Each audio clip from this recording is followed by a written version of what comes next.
It's the 25th of May, 1982, and two pairs of Argentinian jets roar low over the Falklands Islands, on their way to what could be a one-way mission. They are led by Captain Pablo Carballo, and he and his men are flying old and poorly equipped A-4 Skyhawk jets loaded with bombs.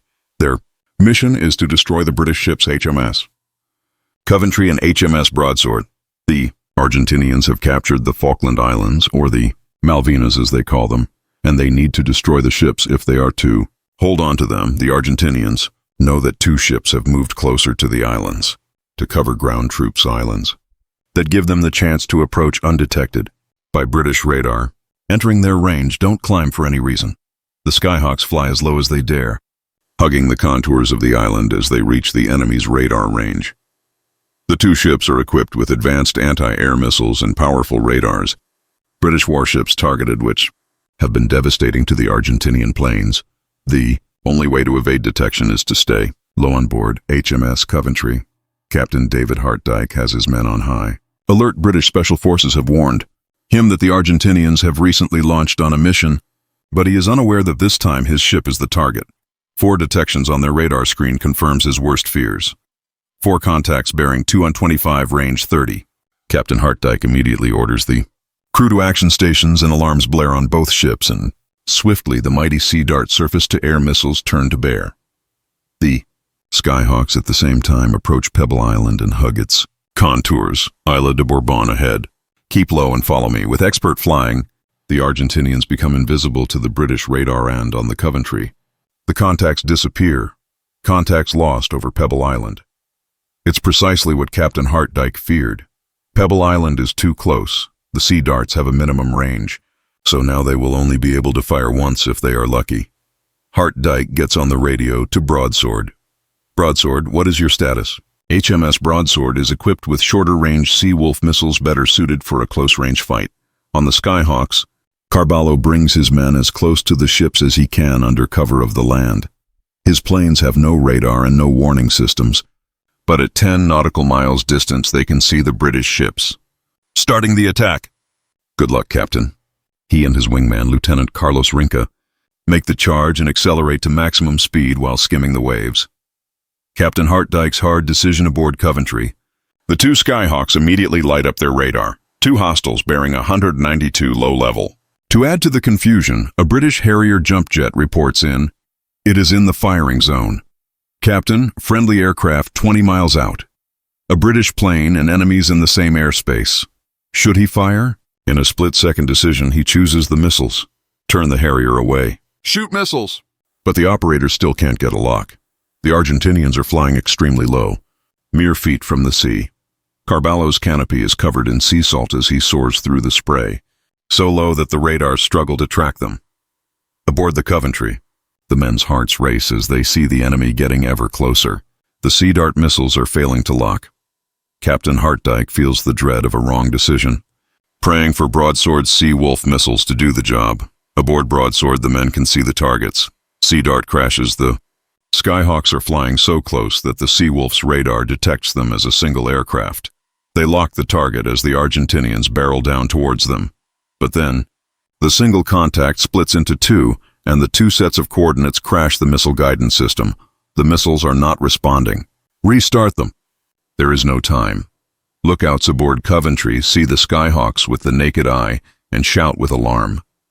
Fire across the deck in a last-ditch effort. HMS Coventry's deck guns turn to bear and open fire, soon joined by the roar of personal machine guns and rifles. Sailors firing from all across the deck. Carballo sees the splashes of the shells striking the sea and the tracers of the British bullets drawing closer, refining their aim. The enemy ship is right there. He can taste victory. But the shells are getting closer. He can feel it. They are not going to make it. Change to the other one. He orders to swap targets, setting his sights on Broadsword. The 2 planes pull to the side and away from Coventry's guns, roaring by her deck as they line up their pass. The 2 Skyhawks pull the triggers, and their 1,000-pound bombs are released. They fall down into the sea and splash onto the ocean surface. It redirects them upwards as they bounce, skipping like stones. Broadswords. Sailors see the 2 massive bombs bounce twice as they head down towards them. One bomb hits the sea and sinks short of the Broadsword, but the other doesn't. It punches straight into the side of broadsword. It is deflected upwards, and it bursts. Out of the deck, it flies on, tumbling as it falls into the sea without exploding. Carballo is dismayed, but they are not done yet. Coming in behind them is the second flight of First Lieutenant Mariano Angel Velasco and Ensign Jorge Nelson Barrionuevo. They are equipped with less powerful, but more reliable 250-kilogram bombs. Aboard the British ship, they now see all 4 contacts on the radar and Captain Hartdyke orders an immediate turn to starboard to allow the missiles to fire at all. Contacts, Coventry's missile operators get a lock on. Velasco and the Sea Darts turn directly towards them. Shoot! There is a bright flash on Coventry's deck and the missile rockets out in a plume of smoke. Skyhawks close just as it does Velasco, and his wingmen fly lower and lower over the water. They disappear from the British radar, and the missile goes straight. The sailors are aghast as the missile loses track and flies away. Velasco sees the missile fly off 500 meters to his right, but his eyes are locked on HMS Coventry as he fast approaches. Broadsword, meanwhile, is restarting the missile systems. The Skyhawks fly in towards them. Sailors nervously stare at blank screens as they are on a race between the Skyhawk and the rebooting computers. Come on, the screens come to life, and the sailors get to work. The Skyhawks are detected and appear on the Seawolf radar. The launchers turn, and the target is locked. But then on their screens, they see HMS Coventry sail directly in front of the launcher. God damn it. The Coventry is in the way. In their rush to cover all targets, they have blocked the only missiles that could actually fire. The broadsword's captain tries to maneuver to get a clear shot, but it's just too late. In the Skyhawks, Velasco and Barrionuevo are approaching their target. On the Coventry, Captain Hartdyke orders all turrets to fire at will. Cannons and machine guns join in, firing with everything they've got at the incoming planes. The main 4.5-inch gun is sending its shells towards the sea. The men realize the sights are misaligned, but that's not the only malfunction. At the same time, the 20mm anti-air gun jams. The men desperately try to fix it as the Argentinian planes close. In a desperate attempt, sailors all across the ship open fire with their rifles. HMS Coventry has hit the sea churns and splashes as everything the British have is directed towards the advancing Skyhawks. But it's all too late. Brace, brace, brace! Echo over the intercom, and commanding officers order everyone to hit the deck. Men jump for cover and hold on, waiting for the inevitable. Velasco sees the enemy ship fill his view and pulls the trigger. His A-4's 20mm cannons are unleashed, spraying a volley of lead across the ship's deck and superstructure. He holds the trigger down as long as he can. Then, he releases his payload. The bombs fall away, arcing lazily across the air before slamming into HMS Coventry with force. They punch through the hull, the impact echoing through the ship as 2 almost hollow thunks. But there is no explosion. The second A-4 roars overhead without dropping its bombs, the payload failing to release. Seconds drag on. The men start to get back up, looking around with fear and confusion. A voice comes through the intercom reporting damage, but they never get to finish their sentence. HMS Coventry goes down in flames. The bombs detonate. 2 huge explosions rock HMS Coventry. In the air, the Argentinian pilots are elated to see smoke pouring from the Coventry. They've done it. Woo-ha-ha-ha. Boom, dude. Goal! Long live the nation.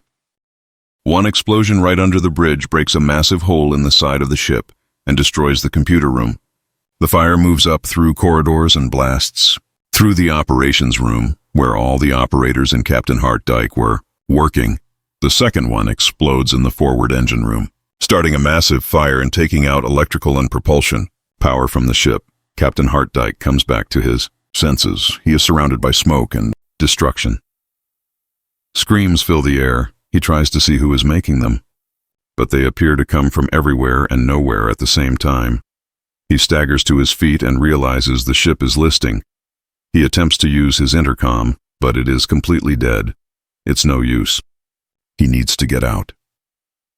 Captain Hartdyke slowly works his way through the smoke and corridors as he listens to the ship groaning and cracking underneath him. He manages somehow to find an exit and emerges into the cool air of the South Atlantic. Coventry crew evacuate now on deck.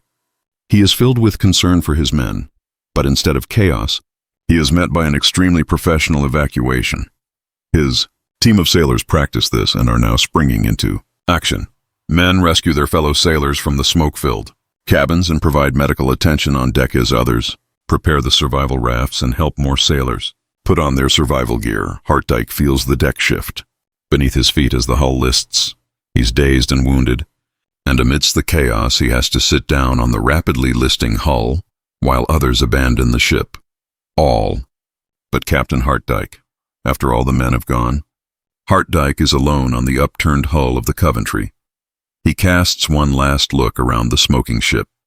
He's done his duty, and finally, as the last man aboard, he enters the last survival raft and drifts away from his command. Due to the professionalism of the British, 170 survivors would be picked up from the water by HMS Broadsword and the British rescue helicopters. But tragically, 19 lost their lives in the battle. All of the Argentinian pilots make it back to base and land successfully. They had done it, but their victory did not turn the tide of the war. For another great modern air battle, check out this film on when MiG-29s ambushed Eagles in Iraq.